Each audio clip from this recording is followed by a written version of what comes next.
Oke guys, welcome back to Daily Charting with Toshi, di mana kita akan daily chart your favorite cryptocurrencies. Oke, dalam 24 jam terakhir, cryptocurrency market kembali terkoreksi sebesar 3,51% dengan total market cap sekarang di 2,09 triliun US dollars. Dan kita bisa lihat untuk Bitcoin kembali ke angka 45.200-an. Ya, kemarin sayang padahal sampai ke angka 47.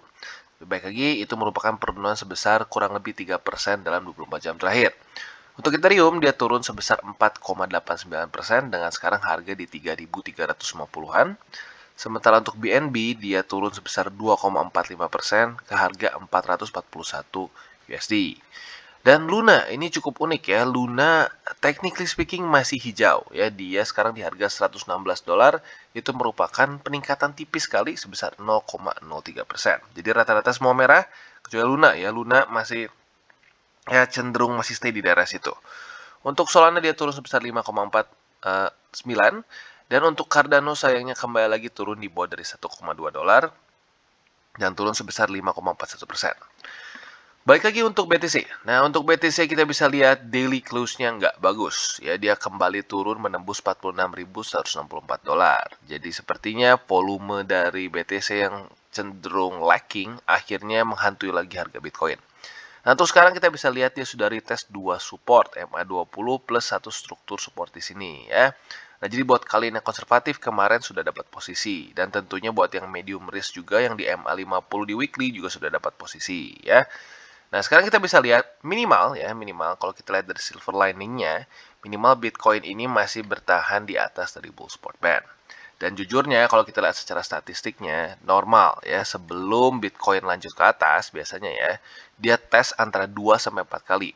Nah, kalau sampai antara 2 sampai 4 kali dia berhasil bertahan di atas dari bull support band, biasanya dia bisa menemukan new all time high.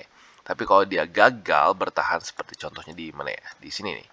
Nah, gagal bertahan tembus seperti ini ya sudah, ya gagal. Tapi kalau dia bisa bertahan seperti di sini ya, bertahan di atas dari bertahan dari di atas bull support band 2 sampai 4 minggu ya, 1 2 3 4 ya, biasanya dia akan naik lagi. Nah, semoga saja dalam beberapa minggu ke depan Bitcoin masih terus bisa bertahan di atas dari bull support band sehingga dia bisa lanjut lagi ke atas ya. Jadi kurang lebih seperti itu untuk Bitcoin dan untuk nanti detailnya bisa di belakang ya. Sekarang kita akan masuk dulu ke newsnya. Oke, dan kita masuk ke beritanya. Pada hari ini kita akan membahas news mengenai Elon Musk dan Twitter. Di mana kita tahu dalam beberapa hari ke belakang ini cukup nge-hype juga beritanya ya. Di mana sekarang Elon Musk memiliki 9,2% stake in Twitter. Jadi ini adalah menjadi dia stakeholder terbesar di social media firm ini ya. Dan pertanyaannya apa yang akan dilakukan oleh Elon Musk dan apa efeknya terhadap dunia kripto? Kita akan bahas pada hari ini. Nah, jadi seperti yang kita tahu ya bahwa Twitter ini menjadi social media favorit dari Elon Musk untuk menggerakkan cryptocurrency market, bahkan sometimes juga saham ya. Nah, dimana kita tahu bahwa mengubah profilnya sedikit saja ya, contohnya seperti dia mengubah profile picture-nya dan meng-add Bitcoin dalam bio dia, ini pernah mempam harga BTC sampai up 20% ya. Dan selain dari itu juga kita bisa lihat bahwa sekarang ya seperti yang kita sudah bahas tadi sedikit di atas, dia sudah membeli 9,2% stake on Twitter ya. Jadi ya seperti yang kita lihat juga dia menjadi stakeholder terbesar di Twitter. Dan news ini instantly mempam Twitter share sampai naik 22%. Ya makanya gue bilang bukan hanya kripto saja, kadang-kadang saham pun ikutan bisa terpom-pom oleh Elon Musk ini ya. Dan juga mengirimkan harga Doge sampai near 2 months high ya. Nah, sekarang ini ada statement dari Ken Lee, yaitu investment director di Binance Lab. Menurut Lee, investment Elon Musk di Twitter ini bisa membantu mempercepat akselerasi dari crypto Twitter's adoption. Jadi kita tahu Twitter ini menjadi satu social media favorit bagi pengguna cryptocurrency dan banyak sekali mungkin disebut sebagai mini blogs ya yang apa namanya atau mini atau thread lah disebutnya ya, thread di mana mereka itu membahas mengenai cryptocurrency ya macam-macam.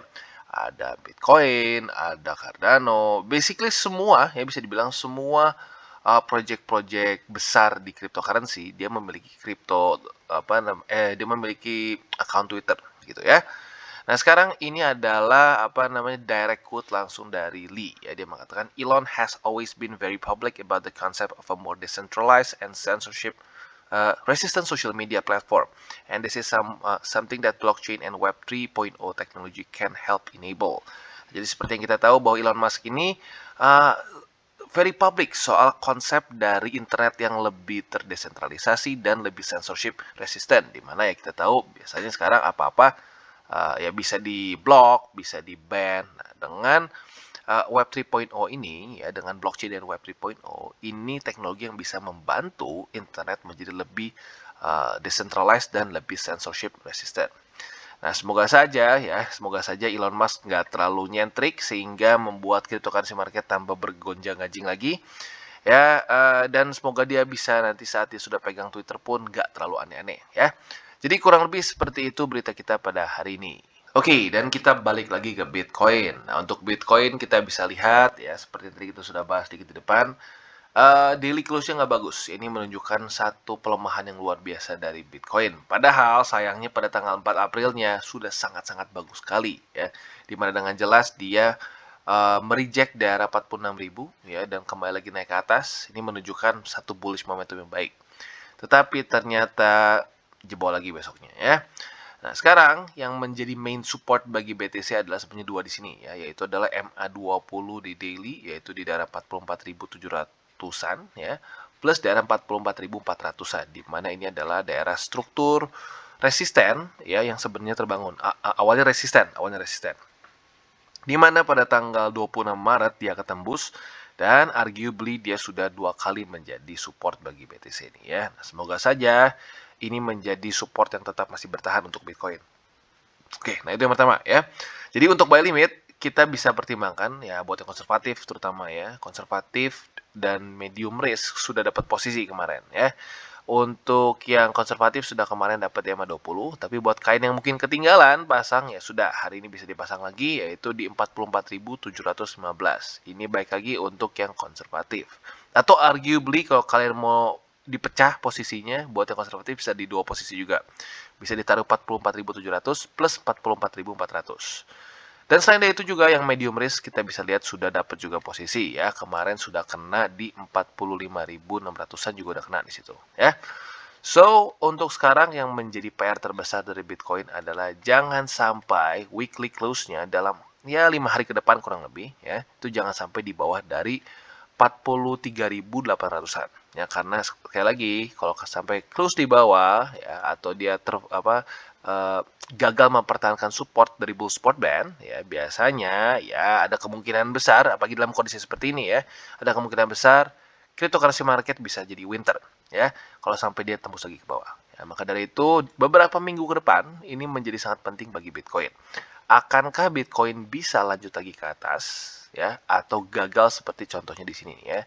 Seperti di sini atau mungkin kalau kita lihat lagi yang lebih parah ya mungkin saja bisa gagal seperti di sini ya, di sini nih. Dimana dia berhasil close di atas tapi minggu depannya langsung jebol lagi ke bawah ya. Harapan kita adalah bisa seperti ini ya, seperti di sini, seperti di sini gitu ya, dimana dia berhasil mempertahankan bull support band ya. Jadi kurang lebih seperti itu untuk Bitcoin, dan buat kalian yang ingin akumulasi Bitcoin maupun altcoins ya bisa menggunakan link referral kita di bawah. Ada macam-macam.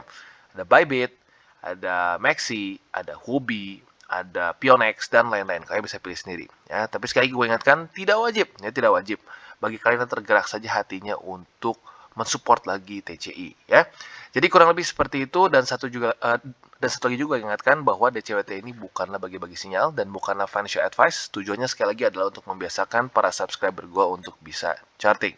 Oke, dan selanjutnya Cardano. Sangat disayangkan sekali, ternyata concern gue kemarin beneran terjadi ya. Kita bisa lihat bahwa kemarin lusa ya dia berhasil ya, Cardano berhasil close di atas dari 1,2 untuk pertama kalinya sejak kapan ya? Sejak wah udah lama juga ya, Januari 2022-an. Dimana kita bisa lihat kemarin berhasil, tapi tipis. Nah, seringkali gue bilang kalau tipis bisa false breakup. Makanya gue bilang apa? Butuh momentum lebih tinggi lagi untuk ke atas, baru mungkin retest lagi kalau kita mau beli. Nah, tetapi ternyata Bitcoin berkata lain ya. Bitcoin memutuskan untuk turun, koreksi, dan akhirnya Cardano ikutan ketarik. Tetapi jujurnya good newsnya apa? Minimal Cardano tidak langsung jebol ke bawah. Dan itu artinya apa? Menunjukkan bahwa para buyers cukup mempertahankan harga Cardano. Nah, artinya apa? Dia masih cukup punya momentum yang oke.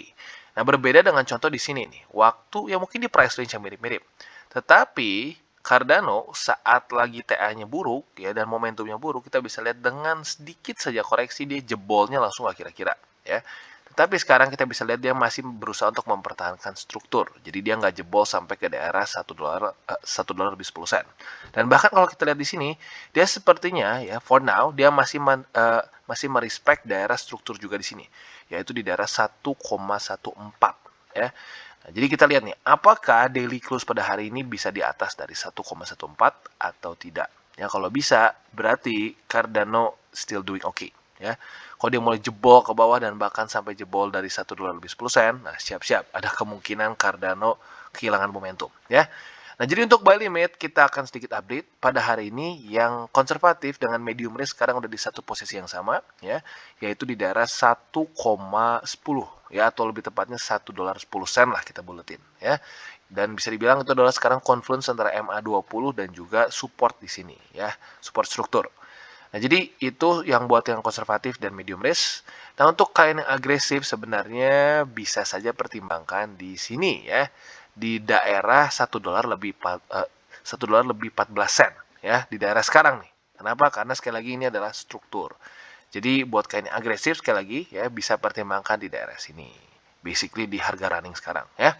Jadi kurang lebih seperti itu untuk Cardano dan sekali lagi overall yang harus kita perhatikan adalah apakah daily close dari Cardano pada hari ini bisa di atas dari $1 lebih 14 sen. Kalau masih bisa di atas dari situ ya, masih bisa di atas itu artinya Cardano masih mempertahankan struktur di sini. Dan mungkin yang lebih kritikal lagi adalah mempertahankan struktur di daerah 1,10 sen di sini. Kalau dua support ini masih bertahan, artinya menurut gua Cardano masih cukup oke. Tapi kalau sampai dia tembus dengan parah sampai mendekati ke daerah $1 rendah, hati-hati. Yaitu ada kemungkinan Cardano kehilangan momentum.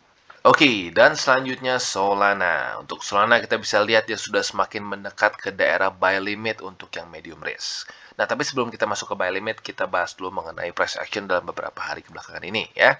Kita bisa lihat bahwa buat kalian yang bersabar dan gak maksain beli di sini, gua kasih congratulations dulu ya karena akhirnya kita bisa lihat kondisi overbought ya dari apa namanya dia keluar dari Bollinger plus juga RSI overbought di sini itu tidak menunjukkan satu daerah yang bagus untuk kita akumulasi. Ya, jadi buat kalian yang mempertahankan diri untuk tidak beli di daerah sini, congratulations ya, kalian menang atas monkey brain kalian ya.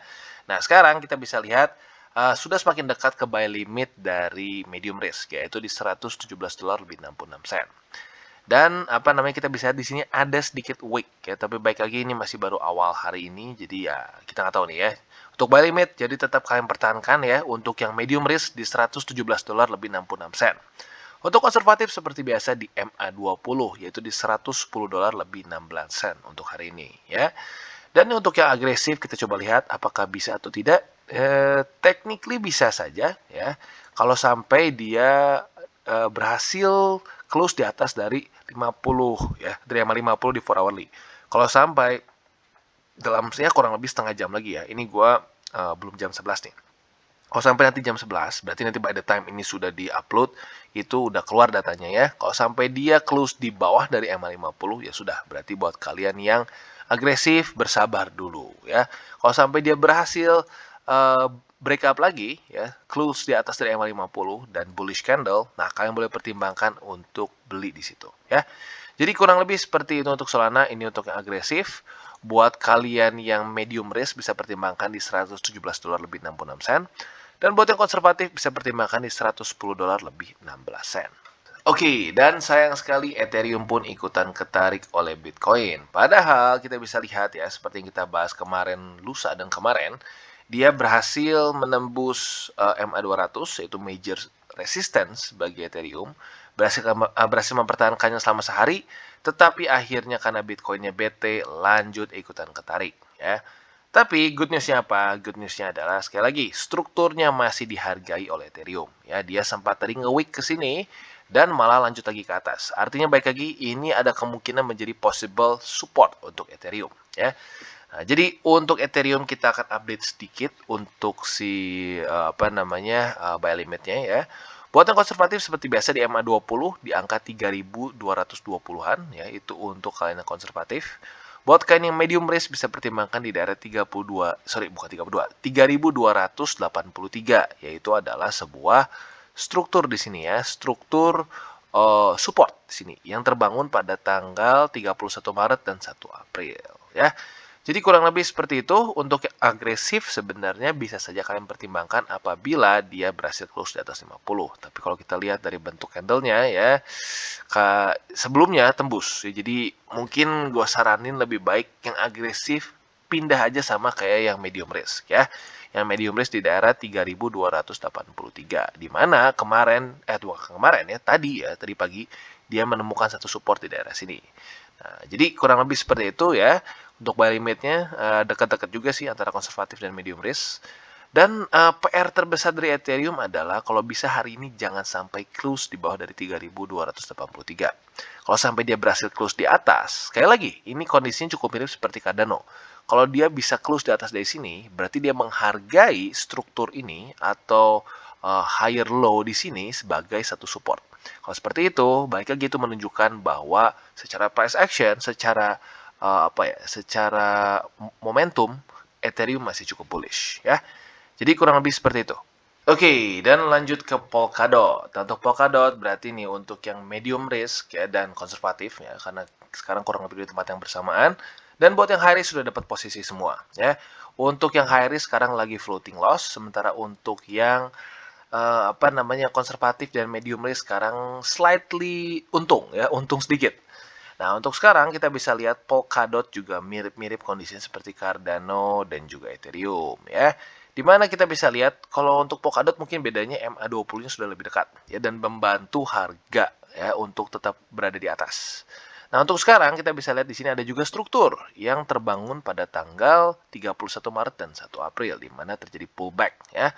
Pullback di sini dan tentu ini menjadi satu struktur support. Nah, di waktu bersamaan, berarti struktur support ini menjadi confluence juga dengan MA20 di daily. Ya, jadi untuk buy limit sebenarnya, for now, untuk Polkadot, gua saranin di antara daerah sini saja. Ya, daerah 21 dolar lebih 31 sen, atau MA20 di daily. Ya, untuk yang medium dan yang agresif, ya gua pikir mendingan sekarang nyatu aja sama yang konservatif di sini, di MA20 atau 21 dolar lebih 31 sen. Ya. Dan tentunya PR yang cukup penting bagi Polkadot adalah jangan sampai daily close di bawah dari dua support ini. Ya, kalau dia sampai close di bawah dari dua support ini, siap-siap. Berarti dia technically mulai pecah struktur. Dia mulai membuat lower low. Ya. Dan kalau kita lihat Polkadot lebih dekat dibandingkan dengan contoh Cardano, lalu lebih dibandingkan Ethereum, ya cenderung lebih dekat. Ya, mungkin kalau Cardano sih mirip-mirip ya. Tapi kalau sama Ethereum kita bisa lihat Polkadot lebih dekat ke support. Ya. Nah, jadi baik lagi harapannya adalah supaya Polkadot hari ini nggak sampai daily close di bawah dari MA20 dan 21 dolar lebih 31 sen ya. Jadi kurang lebih seperti itu untuk Polkadot. Oke, dan selanjutnya kita ada BNB. Nah, untuk BNB kita bisa lihat dia masih gagah perkasa di atas dari 433 dolar. Ini merupakan sekali lagi adalah struktur ya. Tadinya resisten yang terbangun di sini yang sempat double top ya pada tanggal 8-7 Februari plus 15 dan 16 Februari di 2022 ya, double top di sini dan setelah itu menjadi resisten yang cukup kuat. Udah gitu terus membuat lower low dan lower high sampai akhirnya berhasil breakout di sini ya. Nah, ini bisa dibilang cukup tangguh ya daerah sini itu ya. Basically dia cuma gagal sekali breakout ya false breakout sekali di sini, besoknya lanjut lagi ke atas, tetapi setelah itu menjadi daerah support yang cukup baik ya. Nah, jadi untuk buy limit Binance sebenarnya nggak terlalu berubah ya. Untuk kalian yang medium risk bisa pertimbangkan di daerah 433 dolar seperti kemarin ya. Untuk yang konservatif bisa pertimbangkan di MA20 di daily yaitu di 423 dolar lebih 7 sen ya. Jadi gue ulangi, untuk medium risk bisa pertimbangkan di 433,6. Dan buat kalian yang lebih konservatif bisa di 423,7 ya. Untuk agresif ya kita bisa lihat boleh aja di daerah sini sebenarnya MA50 ya, karena kita bisa lihat secara historically speaking sudah pernah technically ya 4 kali lah ya 3 kali lah lebih fairnya ya, 3 kali cukup oke mempertahankan harga BNB ya. Jadi buat kalian yang agresif basically sekarang buy di sini ya, buy di running price. Jadi kurang lebih seperti itu untuk BNB. Gue ulangi, buat yang agresif di MA50 basically buy di harga sekarang. Lalu untuk yang medium risk bisa pertimbangkan di 433,6 dan buat yang konservatif bisa di 423,7. Oke, dan selanjutnya Phantom, dan sayang sekali ternyata Phantom breakdown ya. Akhirnya jebol juga MA50-nya. Setelah 3 hari mempertahankan harga dengan cukup baik ya. Tapi baik lagi sih seperti yang gue bilang ya, memang terlalu dekat juga dengan resisten. Jadi akhirnya ya ada confluence Bollinger Band dan juga ada 1,67. Akhirnya ketarik Bitcoin juga ya. Nah, kita bisa untuk buy limit ya. Buy limit bisa dibilang kena semua ya. Konservatif kena tadi dengan posisi wick ya. Sekarang lagi sedikit profit walaupun kecil banget ya. Buat yang medium risk MA50-nya otomatis kena juga jebol ya. Nah, jadi untuk Phantom sebenarnya sekarang hanya tersisa posisi untuk konservatif saja. Buat yang medium risk dan high risk ya udah dapat semua ya. Jadi buat kalian yang kemarin mungkin lupa pasang buy limit untuk Phantom ya, buat yang konservatif maupun yang medium risk, sekarang bisa digeser aja semua ke MA20 di daily, yaitu di 1,4 dolar ya. Jadi gue ulangi lagi, untuk sekarang Phantom hanya di 1,4 dolar.